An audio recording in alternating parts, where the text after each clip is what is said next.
જય શ્રી કૃષ્ણ મિત્રો, આ વિડીયોમાં સાંભળશું શરદ પૂર્ણિમા વ્રત ક્યારે કરવાનું છે, દૂધ પૌવા ક્યારે ધરવા, ભગવાન સત્યનારાયણની પૂજા કથા ક્યારે કરવી।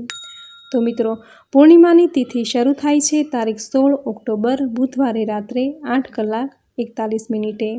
તિથિ પૂર્ણ થાય છે તારીખ 17 ઓક્ટોબર ગુરુવારે સાંજે 4 કલાક ને 53 મિનિટે। મિત્રો, પૂર્ણિમાની તિથિ હંમેશા ચંદ્રોદયના આધારે મનાવવાની હોય છે। આથી શરદ પૂર્ણિમાનું વ્રત કરવાનું રહેશે, ચંદ્રદેવની પૂજા કરવાની રહેશે તારીખ 16 ઓક્ટોબર બુધવારે, તથા ચંદ્રદેવને દૂધ પૌવા અને ખીર ધરાવવાનો સમય છે રાત્રે 8 કલાક 40 મિનિટનો।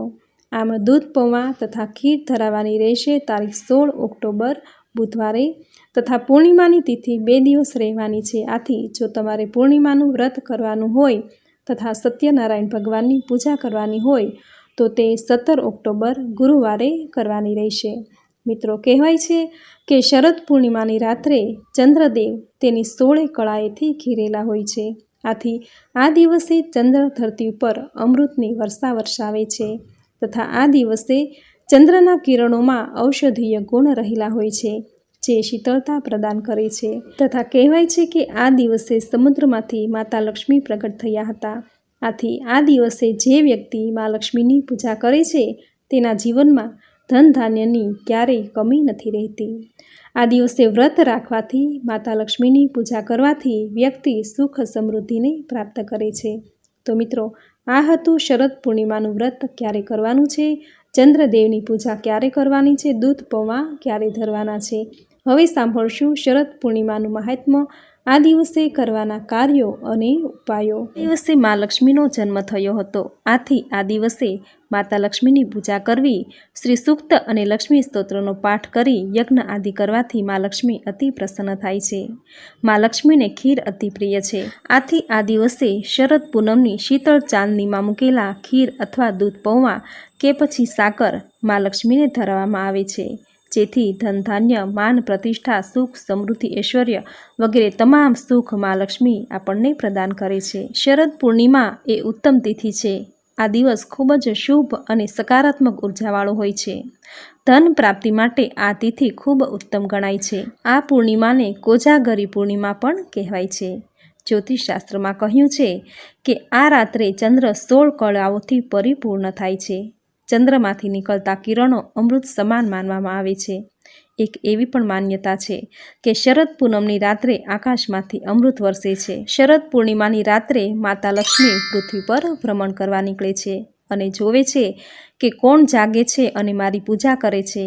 જે મા લક્ષ્મીની પૂજા કરતા હોય છે, તેના જાગરણ કરતા હોય છે, તેના ઘર પર, તેના જીવનમાં મા ધનની અમૃતની વર્ષા કરે છે। શરદ પૂર્ણિમાનો દિવસ એટલે મા લક્ષ્મીને પ્રસન્ન કરવાનો દિવસ। વર્ષમાં 12 પૂનમ હોય છે, પરંતુ શરદ પૂનમ એ મહાપૂનમ કહેવાય છે। વળી આ પૂનમ શરદ ઋતુમાં આવે છે। શાસ્ત્રોમાં કહેવાયું છે કે દરેક પૂનમના દિવસે ચંદ્ર 16 કળાએ ખીલે છે, પરંતુ માત્ર ને માત્ર શરદ પૂનમના ખીલેલા ચંદ્રની 16 કળામાંથી જ અમૃતની વર્ષા પૃથ્વી પર થાય છે। આ અમૃત એટલે શીતળતાનું અમૃત। ચંદ્રની આ શીતળતા એક ઔષધનું કામ કરે છે। આયુર્વેદમાં કહ્યું છે કે શરદ પૂનમની રાત્રિમાં ચંદ્રના અમૃતમય શીતળ કિરણોમાં સ્નાન કરવાથી શરીરના રોગો શીતળતા રૂપી ઔષધથી નાશ પામે છે। ચંદ્ર એ મનનો કારક હોવાથી પહેલાં તો તે મનને શાંત અને પ્રસન્ન કરે છે। પ્રસન્ન ચિત્ત એ સર્વોપરી ભક્તિ છે। મનને, ચિત્તને પ્રસન્ન કરવાનું પર્વ એટલે શરદ ઉત્સવ। શરદ પૂનમના શીતળ કિરણો સમુદ્ર કાંઠાના છીપ પર પડે છે ત્યારે તેમાં રહેલા પાણી એ મોતી બની જાય છે। જો પાણી મોતી બની જતું હોય તો આપણું મન પ્રસન્ન કેમ ન બને। શરદ ઋતુની અધિષ્ઠાત્રી દેવી એટલે મા ભગવતી લક્ષ્મી।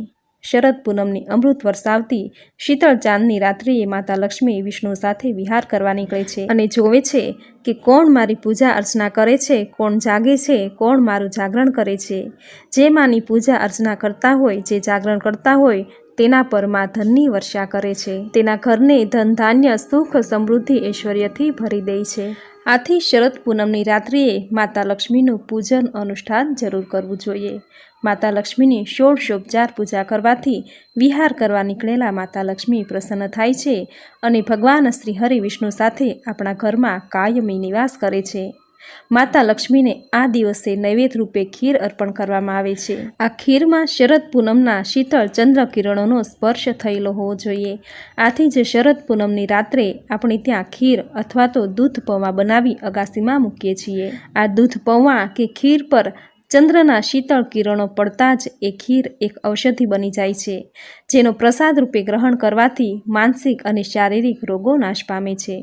માતા લક્ષ્મી એ ખીરના નૈવેદ્યથી અતિ પ્રસન્ન થાય છે અને તેની કૃપા આપણા પર વરસાવે છે. ચંદ્રના કિરણોમાંથી અમૃતા, માંદા, પૃષા, પૃષ્ટિ, તૃષ્ટિ, રતિ, રાશિની, ધૃતિ, ચંદ્રિકા, ક્રાંતિ, જ્યોત્સના, શ્રીપ્રીતિ, અંગદા, પૂર્ણા, પૂર્ણામૃતા આવા 16 પ્રકારની કળા વરસે છે.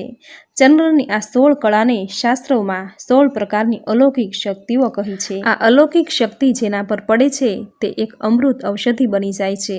આથી જ આપણે શરદ પૂનમની રાત્રે ખીર, દૂધ પૌવા અથવા તો ખડી સાકર અગાસી પર મૂકીએ છીએ, જેથી તેના પર ચંદ્રની 16 કળાની અમૃત વર્ષા થાય અને તે એક ઉત્તમ ઔષધિ બની જાય. મિત્રો, શરદ પૂર્ણિમાની રાત્રિ એટલે સુખ, સૌભાગ્ય, સંપત્તિ પ્રાપ્ત કરવાની રાત્રિ. વર્ષ દરમિયાન આ પૂર્ણિમાની રાત્રે ચંદ્ર પૃથ્વીની સૌથી નજીક હોય છે. આથી આ દિવસે પૃથ્વી પર ચંદ્રની અમૃત વર્ષા વરસે છે. આથી આ દિવસ શુભતા, સૌભાગ્ય અને મંગલતા પ્રદાન કરનારો દિવસ છે. આ દિવસે પ્રાતઃકાળે વહેલા ઉઠી જવું, પવિત્ર જળાશય અથવા તો નદીમાં સ્નાન કરવું, ત્યારબાદ શુદ્ધ પવિત્ર વસ્ત્રો ધારણ કરવા. આ દિવસે જો બની શકે તો શ્વેત રંગના વસ્ત્રો ધારણ કરવા એ સૌથી ઉત્તમ ગણાય છે. આ દિવસે આભૂષણ પહેરવા જોઈએ. સોના કે ચાંદીના આભૂષણોથી સજ્જ થઈ મા લક્ષ્મીની પૂજા કરવાથી મા લક્ષ્મી અતિ પ્રસન્ન થશે. આ રીતે સ્નાન આદિ કાર્યથી પરવારી સ્વચ્છ પવિત્ર વસ્ત્રો ધારણ કરી ભગવાન વિષ્ણુ સાથે મા લક્ષ્મીની પૂજા કરવી. રાત્રિના સમયે ચંદ્રદેવની પૂજા કરવી. ચંદ્રને ખીર કે દૂધ પૌવાનું નૈવેદ્ય ધરાવવું. આ નૈવેદ્યમાં ચંદ્રની શીતળ કિરણો પડે એ રીતે રાખવું. રાત્રિ જાગરણ કરવું. જાગરણ સમયે મા લક્ષ્મીનું પૂજન કરવું. ચંદ્રની શીતળ કિરણો પડેલી ખીરનું નૈવેદ્ય ધરાવવું. કનકધારા સ્તોત્ર, લક્ષ્મી સ્તોત્રનો પાઠ કરવો. આ રીતે મા લક્ષ્મીની પૂજા આરાધના કરવાથી મા લક્ષ્મી પ્રસન્ન થશે. તેના જીવનમાં સુખ સમૃદ્ધિની છોડો વરસાવી દેશે. આ દિવસ અતિ શુભ હોવાથી આ દિવસે કાળા રંગના વસ્ત્રો ન પહેરવા. આજના દિવસે કોઈની સાથે નાણાકીય લેવડ દેવડ ન કરવી. મન અને વાણી પવિત્ર રાખવી. આ દિવસે લક્ષ્મી પૂજન કરવાથી તમામ કર્જમાંથી મુક્તિ મળે છે. આ રાત્રિએ જાગરણ કર્યા બાદ ભગવાન વિષ્ણુ અને માતા લક્ષ્મીનું નામ લીધા વિના ન સૂવું જોઈએ. ભગવાન વિષ્ણુ સાથે મા લક્ષ્મીનું નામ લઈને સૂવાથી મા લક્ષ્મી આપણા ઘર પર ધન ધાન્યની વર્ષા વરસાવે છે. શાસ્ત્રોમાં કહ્યું છે કે આ રાત્રે ચંદ્રની સુંદરતા જોવા માટે દેવતાગણ સ્વર્ગથી પૃથ્વી પર આવે છે. શરદ પૂર્ણિમા પર એવી પણ માન્યતા છે કે દેવી લક્ષ્મી એ રાત્રે પૃથ્વી પર ભ્રમણ કરવા આવે છે અને દરેક ઘરમાં જઈને જુએ છે કે કોણ રાત્રે જાગીને પ્રભુનું ભજન કરે છે. તેથી એને કોજાગરી પૂર્ણિમાના નામથી પણ ઓળખવામાં આવે છે. જે વ્યક્તિ સૂતેલા જોવા મળે છે, માતા લક્ષ્મી તેના ઘરે પ્રવેશ પણ નથી કરતી. આથી જ શરદ પૂર્ણિમાની રાત્રે આર્થિક સમૃદ્ધિ, ધન લાભ માટે શરદ પૂર્ણિમાની રાત્રે જાગરણ કરવામાં આવે છે. તો મિત્રો, આ હતી શરદ પૂર્ણિમા ક્યારે છે, શું છે તેનું મહાત્મ્ય અને આ દિવસે કરવાના વિશેષ ઉપાયો, જેનું સુંદર વર્ણન સાંભળવું આપને જરૂર ગમ્યું હશે. તો વિડીયોને લાઇક કરી કોમેન્ટમાં જય મા લક્ષ્મી, જય શ્રી હરિવિષ્ણુ જરૂર લખજો. ચેનલ સબસ્ક્રાઈબ કરી બાજુમાં બેલ આઇકોન જરૂર પ્રેસ કરજો. આવી જ નવી ધાર્મિક માહિતી, નવા ધાર્મિક વિડીયો સાથે ફરી